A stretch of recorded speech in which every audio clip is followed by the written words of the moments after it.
Alright, this is the X-Pro Templar 250.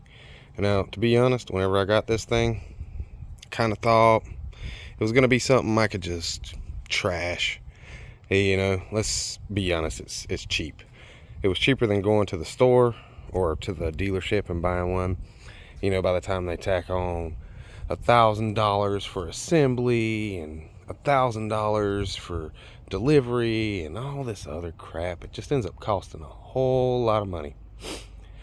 Now, this bike is actually just decent for the money. I mean, I was thoroughly surprised at how good it is. Now, is it perfect? No, not even close. But is it good? Yeah, really good. I mean, some of the things I just didn't expect. Like, if you look down here, you got disc brakes on the back. You know, that's just, I expected drum, you know, for this price point. You know, it's got single piston in the rear, twin piston in the back. Now, are there some shady spots on it? Yeah. Like the little rubber straps they put on here, they weren't worth 2 cents. So, in the end, I ended up just zip tying it. I could have ordered more, but I didn't feel like it was worth the point. It's carbureted, so, you know, that's a thing. I don't know how you feel about that, but it's, if you're in a colder climate or high altitude, it may be problematic, but for me, it's not, and I just don't mind.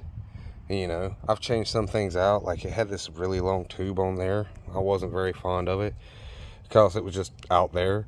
I added some little bits and bobs, which, mind you, if you've heard of Temu, I bought most of the little bits and bobs from Temu, including this. And I'm kind of going to just do a whole series on it, just jokingly buy everything off Temu or Amazon. Another point of contention is the little guards for the heat. They melted right off, so I picked this one up off Amazon. That was the first thing I bought for the bike. And so, but yeah, are there some issues? Yeah, but they're pretty small. The suspension comes fully soft, so you got to tighten it up. You got to build it. It takes a couple hours, you know. I haven't had it very long, but I've got, let's see. How many miles have I got on there? It's kind of hard to see because it's, you know, it's not blinking. If it looks weird, it's because the refresh rate on the camera versus the LCD screen. But I've got it just shy of 270 miles, you know. But they're nice. Even the grips. They're tacky. They're better than they deserve to be. The dash is better than it deserves to be. Even these mirrors, you know, they're articulated up here. That's pretty nice. The seat's a little narrow, kind of hard on the butt. But overall, it's a great bike. If you're thinking about spending the $15.99 or whatever it is now, do it. I mean, you're going to need about 4 hours to put it together. That's what it took me. And the instructions aren't great, you know. You're going to need to change the oil before you even drive it. But it's not hard. I mean, I'm not a mechanic, and I was able to get it done.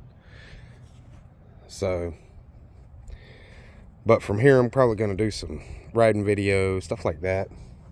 You know, just let people see I beat this thing.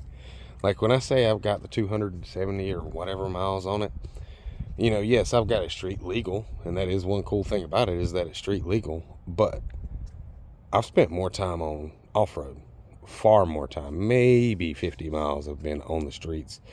I mean, it feels like a dirt bike. You expect a dirt bike to feel on the street like crap, you know.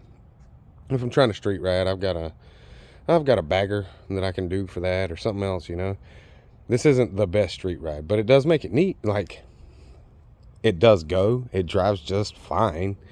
It's not something to write home about, but off-road, it's pretty damn impressive. Well, anyway, thanks for watching. See you later.